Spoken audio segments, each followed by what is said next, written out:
ரெண்டாவது ஜல்லிக்கட்டில் வந்து எல்லா மாட்டுக்கும் வேகமாக வாசிக்கணும்ன்றதுங்க. நான் தப்பு சொல்ல, வேகமாக வாசிக்கலாம்னு சொன்னால் அந்த ஊர் மாட்டுக்காரங்க பேரை வாசிக்கணும், முக்கியம் அது. ஏன்னா மாட்டுக்கார பேரை சொன்னால் மட்டும்தான் அவர் அங்கே கயிறு போட ரெடியாக இருப்பார். அதே நியாயம். இவங்க என்ன செய்கிறாங்க, அந்த ஊர் அமைச்சர், அந்த ஊர் சேர்மன், அந்த ஊர் மாவட்ட கவுன்சிலரு, அந்த ஊர் வார்டு கவுன்சிலரோட அப்போ இந்த 18 வரையும் நான் வாசிக்கிறதுக்குள்ள என்ன மாடு நான் எப்படி தான் வாசிக்க முடியும்னு சொல்லுங்கள். இதில் அவன் ஹேண்ட் ரைட்டிங் வேறு இருக்குது, அவன் ஸ்டைலில் எழுதியிருப்பாங்க. இது நம்மளுக்கு அவ்வளோ புரியாமலாம் இருக்கும் சமயத்தில். அப்புறம் எல்லோரும் பரிசு வேணும்னு கேட்பாங்க. அந்த ஊரில் மொத்தமே 5 சைக்கிள் 5 பீரோதே இருக்கும், இல்லை 10 சைக்கிள் 10 பீரோதே இருக்கும். அது என்ன செய்யணும், விழாக்குள்ளே என்ன செய்வாங்கன்னா அந்த ஊர் சொந்தக்காரருக்கோ சேர்மனுக்கோ இப்படி அவங்க பார்த்து செய்கிறது தானே.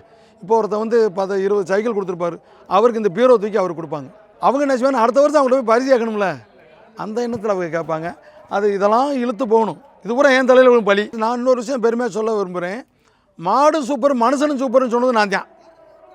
இன்றைக்கி எத்தனை பேர் சொல்லலாம், நானும் சொன்னேன் இவனும் சொன்னேன் மாடும் சூப்பர், மாடும் சூப்பர் மனுஷனும் சூப்பர்னு சொல்லி திருப்பூரில் 2 பேர்த்துக்கும் சைக்கிள் கொடுத்தேன் நான். ஒரு மாடு இருக்குது, அந்த மாடை ஒருத்தன் கட்டுறாப்புல கட்டி உருளுது, அப்படியே பயங்கரமாக முயற்சி பண்ணி குத்துது. அவனை குத்து அது அவ்வளோ ஸ்டைல் பண்ணுது, அம்புட்டு பண்ணுது. அதில் விலகி அந்த மாட்டை கட்டுறான். 2 பேருமே வீரன் தான்.